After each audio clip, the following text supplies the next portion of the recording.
Well, the second season has just ended last week as of writing this, and as much as many things have been wrapped up and answered, the multitude of enigmatic deals in hell are still at large. From left out details on Rosie and Alistair's original deal and their subsequently newer one, which is equally as mysterious, to the truth about Lilith's uprising or rebellion 7 to 8 years ago, and the deal she thus made with either Adam and or Sarah, which led then to her vanishing into heaven and the beginning of the annual exterminations. All these are still at large as mysteries in the show, but this season has illuminated some parts for more concrete speculation and theory crafting. So I welcome you all, fellow minds, to all that we know and can know so far about all these enigmatic deals here in mine mind. Let's go about these deals in chronological order. Alistair's deal took place during his time at the age of the radio, clearly and most definitely more than 7 years ago. Anticipating his entering into hell after his death due to his multiple killings for seemingly petty reasons, he shook on a deal with who was revealed to be the overlord Rosie. The deal was as follows: make Alistair the strongest sinner in hell upon arrival in exchange for his soul, and the means by which he can set himself free from this deal was to accomplish one simple task. Though as we saw, he broke out of this deal anyway this season by making Rosie fail at maintaining him as the most powerful sinner in hell. But two significant mysteries then arise. How was Rosie able to offer him that much power, that much all of a sudden, and what was that one task that would have freed him anyway? Firstly, I'd like to explain how and in what way is and was Alistair defined as the strongest sinner in hell. The clue to this is in explaining how Alistair made Vox into the strongest sinner in hell, thereby nullifying his deal with Rosie since she didn't keep her end up of the bargain. Understand that Vox and Alistair are media demons. By this, we can perhaps infer that they draw power from the audience they muster on their respective media. So when, via Charlie's admission and statement, Vox gained the 100% approval or support ratings of Hell's denizens, this then turned him into the strongest sinner in Hell. Though I also think that it may not be just because Alistair and Vox are media demons. Maybe it really is influence in how many people support or fear you, but that also translates to real tangible power for the sinner. We can infer this by Vox's transformation and the animation choice depicting him being powered up and transforming when he attains the 100% approval status. However, the issues I do have and that I do see with this power system is that if Vox became literally and really tangibly speaking the most powerful sinner, how is Alistair still beating him? Also, this does not explain clearly how Alistair, upon his death, got so much power to immediately topple several overlords when he died. If we take this theory, we are to assume that somehow, some way, Rosie did something first to uphold her end of the bargain of the deal and instantly make Alistair the strongest sinner once he died. I speculate that maybe Rosie funneled some of her own power into Alistair initially and instructed him to kill very particular overlords, which also may be partially motivated by her own political motives. We will get to her motives in a bit, especially as it deals with the Morningstar family, Lilith in particular. But the even greater mystery is the condition that Rosie originally set in place that would have freed Alistair from her deal. I believe it may have something to do with what Alistair mentioned were Rosie's previous commands of him. But I've been running all over hell on some fruitless crusade for years, playing nice at a stupid hotel, because you promised me power, and now I'm lacking. Went off the air for years on your behalf. I know, and you're so kind. I feel like these are hints actually at what Rosie actually wanted Alistair to achieve or do for her in exchange for freeing his soul. So if we assume that Rosie had Alistair kill those particular overlords at the beginning of his career, maybe that is at least part of what the so-called fruitless crusade Alistair was pertaining to.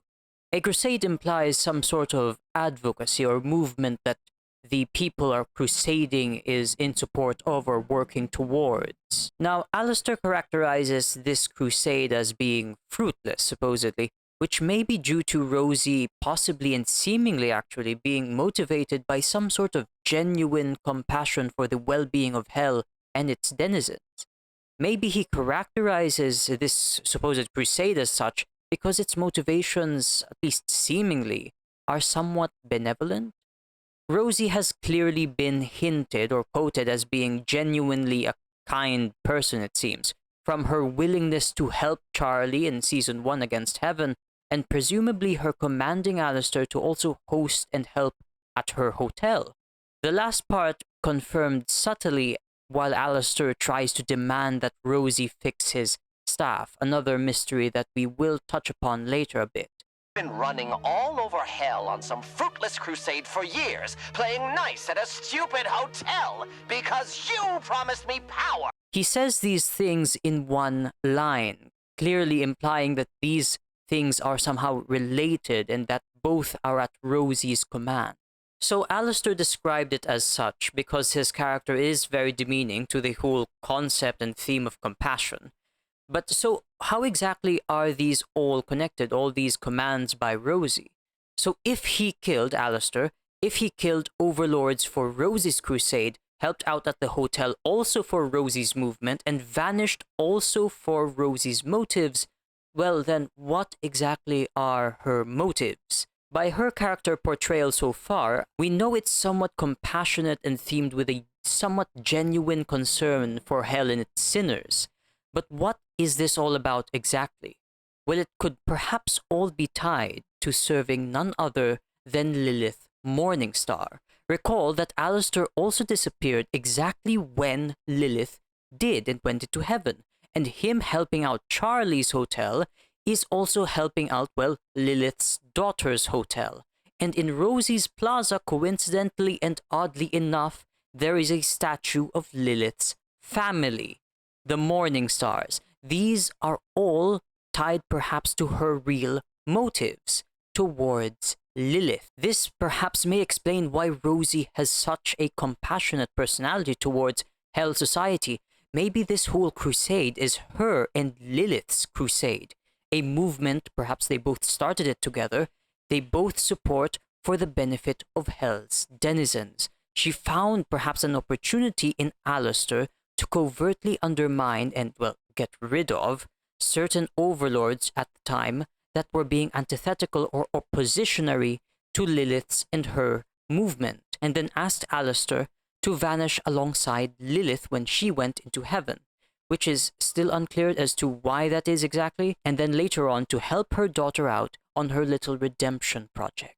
But if Rosie and Lilith are crusading to uplift and empower the denizens of hell, very compassionate motives which fit their characters as far as we've heard in terms of Lilith and saw in terms of Rosie, why would Lilith make a deal to begin the exterminations and suddenly leave both her resist and redemption crusades or movements for a supposed cozy spot in heaven? Maybe this might actually be why Alistair called Rosie's crusade fruitless, because he knows Lilith already abandoned them all. Maybe Lilith is not as selfless as we were led to believe, and that explains perhaps why the show seems to now cast what Charlie knew about her into doubt. And maybe it was not just a change of heart. Maybe she meant for her to get into heaven, away from all of hell. As the speaker of heaven implied in Sarah's song, Sarah was being manipulated by outside voices into going with the exterminations. Maybe aside from Adam and Lut, the real mastermind was Lilith all along. After all, Sarah did know and is completely aware and perhaps was even present during this whole deal with Lilith together with Adam and Lut, though Lut does mention that it was Adam who warned Sarah about Hell's uprising. Maybe Lilith first talked to Adam, threatened heaven with an uprising, in exchange for her backing down or even abandoning her whole movement and crusade. she gets to live in heaven. And then Adam warned Sarah of this, and it is Lilith, perhaps, who is actually who Sarah is referring to when she said, Sinners like you are the reason I allowed for the extermination in the first place. Power-hungry and violent. why she was characterized as power-hungry by Sarah may be due to her threatening to invade heaven to make her ask of staying there so much more amicable. So as far as we are getting, Lilith possibly manipulated Sarah and Adam to get her into heaven, and perhaps that was her motive all this time, and that she gets to stay up there so long as hell does not act up and try to get into heaven themselves. This is why Charlie's little defense counted, as she not only led a battle against heavenly forces, but also attempted to bring demons to heaven via redemption, which Lute sees as the same as a demonic incursion or invasion. This may explain why she is ignoring Charlie and why she now is calling her. We will get confirmation on this the next season, season 3, but I am assuming or guessing she will be trying to dissuade Charlie from going through with this whole redemption project, as this threatens her own selfish deal with heaven. Or maybe not, maybe who knows? Maybe this finally brings her back to her and Rosie's original Crusader movement. Either way, we will have to see. Now, lastly, going back to Rosie, who we think is still determined and very much endeavoring to do the crusade, what was once her and Lilith's crusade, as we speculate, in hell. Her supposed new deal with Alistair may or may not actually be a formal deal, or at least some sort of soul contract deal. At first, I was thinking that it might just be another soul deal, but this time Rosie sells her soul to Alistair. But then comments in YouTube as I was reading did point out that perhaps it is probably just about fixing Alistair's staff in exchange for helping out to contain the angelic bomb that Vox inadvertently made. Maybe it is just as simple as that, or perhaps there is something more to it than that. I don't think it's Rosie's soul per se. Her smile indicates that it was probably just the staff, and maybe something else, but not really her soul, not something as serious as that. But who knows, maybe she is dedicated enough to her supposed crusade that she is willing to give up her own soul. Honestly, the bigger mysteries out of this deal are, why is Rosie the only one who can fix Alistair's staff? Why does he need his staff still, even if he's no longer supposedly hampered by being bound to Rosie and her deal? And why did Alistair willingly go back to the hotel as its host at the end of the season? These honestly probably deserve their own video analyses, and especially is the implication that Rosie having some semblance of control over Alistair's staff seems to be not part of their original deal, since it survived, this whole setup of her fixing his staff survived even after Alistair supposedly broke free from Rosie. And further still is the implication that some of his power is tied to his staff, or something is tied to his staff. That's why he needs to fix it or have it fixed by Rosie specifically.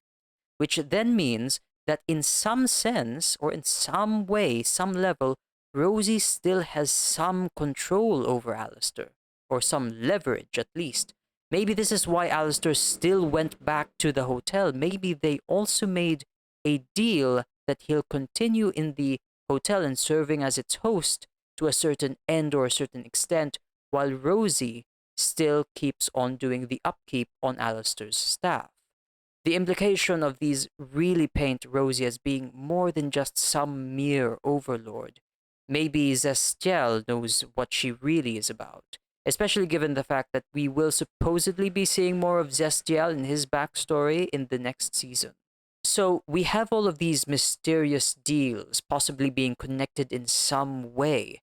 As I already mentioned and limitedly discussed, Lilith may not be as Charlie remembers her, making a deal with and manipulating Sarah to get her into heaven while leading to the exterminations, leaving behind Rosie on a fruitless crusade and calling off her, Rosie's lapdog, at the same time Lilith abandons hell.